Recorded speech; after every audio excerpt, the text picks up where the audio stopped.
কসবাতে যেখানে বেআইনি নির্মাণ ভেঙে ফেলা হচ্ছে সেখানেও সোনাপাপ্পু যোগ। অমিত প্রতিনিধি রয়েছেন সঙ্গে। অমিত,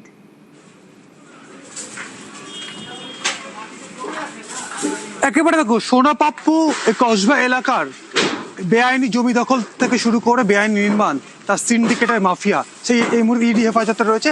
তারই তৈরি বেআইনি নির্মাণ এই মুখে রয়েছে আমি বোসপুকুরে, 91/23 বোসপুকুর রোড। তুমি দেখতে পাচ্ছ 600 স্কোয়ার ফিটের একটি জমির আয়তন।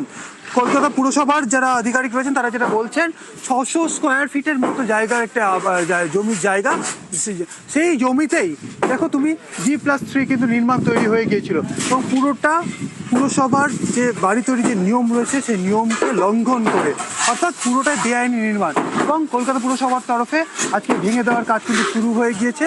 এবং কিছুক্ষণ আগেই মন্ত্রী অগ্নিমিত্রা পল, পুর ও নগর উন্নয়ন মন্ত্রী অগ্নিমিত্রা পল, তিনি নিজে এসেছিলেন এবং নিজে এসে স্পষ্ট জানিয়ে দিয়েছেন যে এই ধরনের যে সমস্ত ইললিগাল বা বেআইনি নির্মাণ তৈরি হয়ে গিয়েছে সেগুলো কিন্তু ভেঙে দেওয়া হবে। এবং একই সঙ্গে যাদের জমি জবরদখল যাদের করে নেওয়া হয়েছে তাদেরকেও বলা হয়েছে তারা যাতে পুরসভার সঙ্গে যোগাযোগ করে এবং নির্দিষ্ট জায়গায় যাতে তারা কমপ্লেন বা অভিযোগ যাতে জানান যে তাদের জমি জবরদখল করে নেওয়া হয়েছে।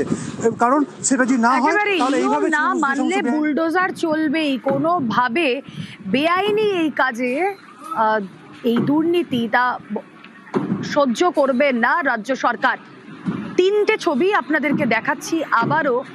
সেই 3টে ছবি তিলজলা, বেলেঘাটা এবং কসবা, যেখানে অনুমোদিত নকশা ছাড়াই গড়ে উঠেছিল এই বেআইনি নির্মাণ, আর তারপর চলছে বুলডোজার।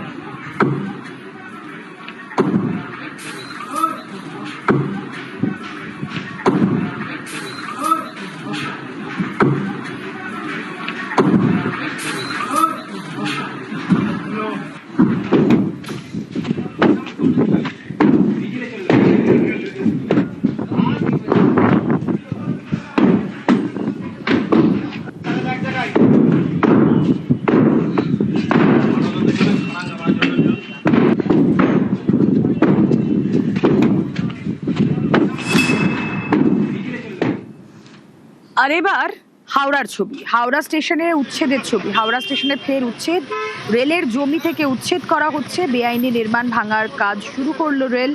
গত শনিবার এই ছবি আমরা দেখেছিলাম। গত শনিবারের পর এই শনিবারও চলল উচ্ছেদ। হাওড়া স্টেশনে ফের উচ্ছেদের ছবি।